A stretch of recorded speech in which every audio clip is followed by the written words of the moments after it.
పెట్టి స్టిచ్ చేస్తున్నాను. అది ఎలా స్టిచ్ చేయాలి అనేది నేను ఒకసారి క్లియర్గా ఈ వీడియో క్లియర్గా ఎక్స్ప్లెయిన్ చేస్తాను. అది ఎలా అనేది చూసేయండి. బ్యాక్ కూడా చూసేయచ్చు మీరు. అలా అస్సలు మనకు ఏది కూడా పెట్టినట్టే లేదనమాట. అలా స్టిచ్ చేయాలి అనుకుంటే కనుక ఈ వీడియో క్లియర్గా లాస్ట్ వరకు చూడండి, మీకే అర్థమవుతుంది. ఇప్పుడు నేనైతే ఫస్ట్ మెయిన్ క్లాత్ అనేది కింద వైపున పెట్టుకున్నాను, అలాగే లైనింగ్ వచ్చేసి పై వైపున పెట్టుకున్నాను. మనం వచ్చేసి ఒక సింబల్ అనేది కటింగ్ చేసి పెట్టుకోవాలండి. కటింగ్ చేసి పెట్టుకున్న తర్వాత ఇలా మనము ఏ క్లాత్ ఎలా ఉంది అనేది ఈ విధంగా పెట్టేసుకోవాలి. పెట్టేసుకున్న తర్వాత ఐరన్ చేసి పెట్టుకోవాలండి. కొంచెం నాకు ఐరన్ అనేది కాలిపోయింది, బట్ నేను అడ్జస్ట్ చేసి స్టిచ్ చేస్తాను. తర్వాత ఒక ½ ఇంచ్ గ్యాప్ వదులుతూ స్టిచ్ చేసుకుంటూ రావాలి. మనం లైన్ మీద స్టిచ్ వచ్చేటట్టుగా స్టిచ్ చేసుకోవాలన్నమాట. కోరా సైడ్లో ఇలా మనం స్టిచ్ చేసుకుంటూ ఇక్కడ కూడా మనము అటాచ్ చేసుకోవాలండి. ఇలా నీట్గా మనము ఈ నెక్ అంటే ఈ రౌండ్ షేప్ ఎలా వచ్చిందో అలా దాని మీద స్టిచ్ వేసుకుంటూ రావాలి. కొద్దిగా స్లోగా స్టిచ్ చేయండి, పర్లేదు, మీరేం ఇబ్బంది పడాల్సిన పర్లేదు. ఇలా స్టిచ్ చేస్తూ మనం సింగిల్ అంటే స్లోగా స్టిచ్ చేసుకుంటూ రావాలన్నమాట. నేనైతే స్లోగా స్టిచ్ చేస్తున్నానండి. మీరు కూడా అలాగే స్టిచ్ చేసుకోండి, నీట్గా వస్తుంది. షేప్ అనేది పర్ఫెక్ట్గా రావాలన్నమాట. అదొకటి మైండ్లో పెట్టుకోండి చాలు. ఇలా మనము షేప్ దగ్గర కొద్దిగా నోక్లాగా ఇలా స్టిచ్ చేయండి. తర్వాత పై వైపు కూడా చేయాలి. మళ్ళీ అంటే ఇలా టర్న్ చేసి ఇలా స్టిచ్చింగ్ చేసుకోవాలన్నమాట. మళ్ళీ ఇలా తిప్పుతూ మళ్ళీ మనము ఈ విధంగా అనేది టర్న్ చేసుకోవాలి. చూడండి, నేను ఈ విధంగా స్టిచ్ చేస్తున్నాను. ఒకసారి అబ్జర్వ్ చేస్తూ మీరు కూడా అలాగే స్టిచ్ చేసుకోండి.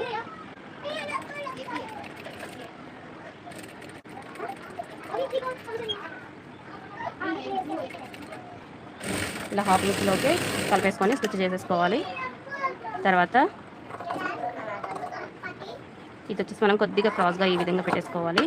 తర్వాత ఈ షేప్ ఎలా ఉందో అలా కటింగ్ చేసేసుకోవాలి నీట్గా.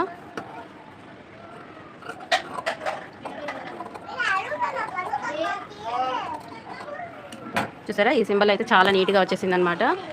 ఇలా స్టిచ్ చేసిన తర్వాత చిన్న చిన్న కట్స్ ఇవ్వాలన్నమాట. ఇక్కడ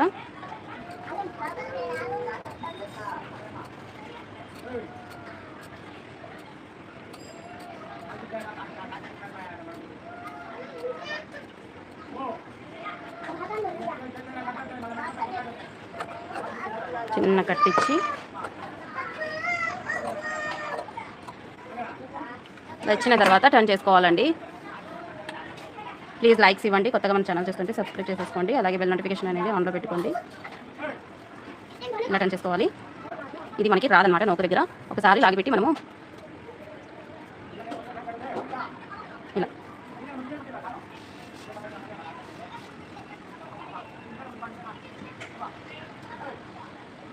ఓకే నోక దగ్గర పెట్టుకోవాలి. ఈ విధంగా పెట్టుకున్న తర్వాత షేప్ చూడండి ఎలా వచ్చిందో ఒకసారి.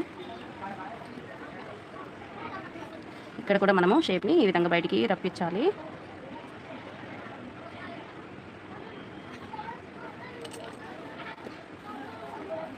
చూడండి ఈ విధంగా ఐరన్ కలర్ ఇలా చూడండి ఈ విధంగా వస్తుందన్నమాట షేప్ అనేది ఐరన్ బాక్స్ అప్పుడు. చూసారా, ఇక్కడ మనము నోక్ని ఈ విధంగా పెట్టి స్టిచ్ చేసుకోవాలి.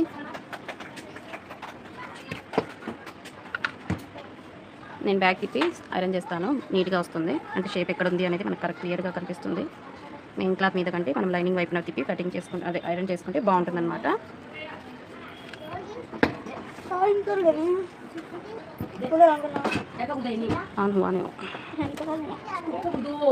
చూడండి షేప్ అయితే మనకి పర్ఫెక్ట్గా కూర్చుంటుంది అనమాట ఐరన్ చేసిన తర్వాత.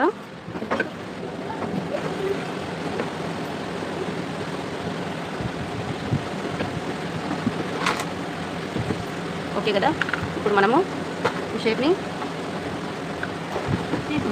దీని మీద మనము స్టిచ్ అనేది చేసుకోవాలి. అరౌండ్ స్టిచ్ ఉంటుంది కదా, అది చేసుకోవాలన్నమాట.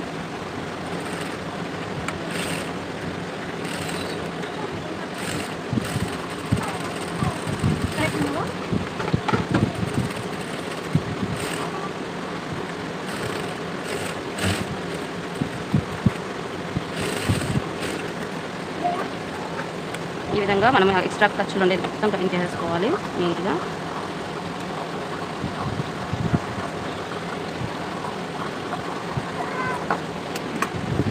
చేసుకున్న తర్వాత మనము ఇక్కడ మోతీ సెట్ పెట్టాలి కదా, ఇక్కడ వచ్చేసి మనము సూదితో ఈ విధంగా కుట్టుకోవాలి.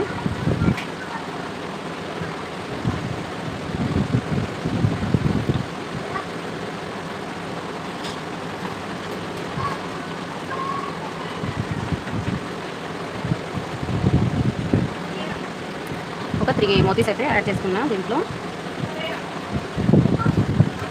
యాడ్ చేసిన తర్వాత దీనిని ఈ విధంగా లాక్ లాగా చేసేసుకోవాలి.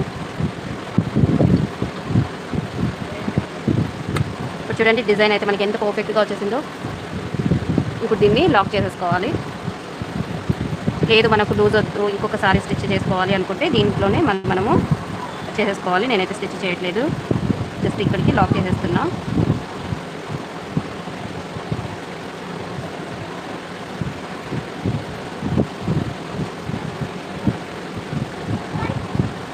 ఇంకొక నాట్ వేసేస్తే మనకి పర్ఫెక్ట్గా రెడీ అవుతుంది అనమాట. హ్యాండ్